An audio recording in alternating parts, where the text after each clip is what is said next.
Hi guys, and welcome to the tutorial where we will explain how you can do a wire transfer from Bank of America. So let's jump right in. Step 1. Log into your Bank of America online banking account using your credentials. Step 2. Before proceeding, gather the recipient's details: name, address, wire routing number, and account type.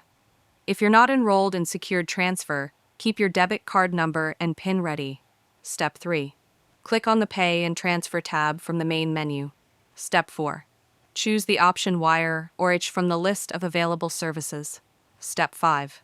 If it's your first time using this feature, read through the service agreement and accept it to enroll. Step 6. To add a new recipient, select Add Account or Recipient. Step 7. Choose Domestic US as the transfer type and select the recipient's account type. Step 8. Enter the recipient's full name and address as it appears on their bank records. Step 9. Input the wire routing number WireABay, bank account number, and select the account type. Optionally, add a note for your records. Step 10. Check the box to verify your identity and continue to the next step. Step 11.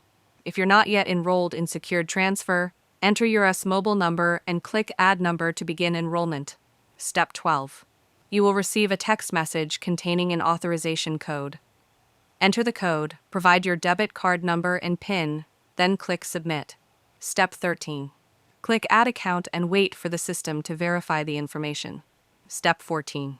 Do not close the window while the verification is in progress to avoid interruption. Step 15. Once the recipient is successfully added, click the Make Transfer tab to begin the transfer. Step 16. Select your From account and then choose the recipient in the To field. If asked, choose Same business day, wire transfer as the delivery speed.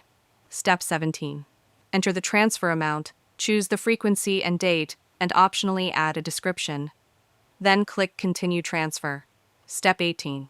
Please be sure to review the fraud prevention notice, then click Continue Transfer to proceed. Step 19. Carefully review all entered information, and if everything looks correct, click Make Transfer. Step 20. Once you see your transfer is pending, the transaction has been submitted. You'll receive an email confirmation, and you can track it under the Transfer Activity tab.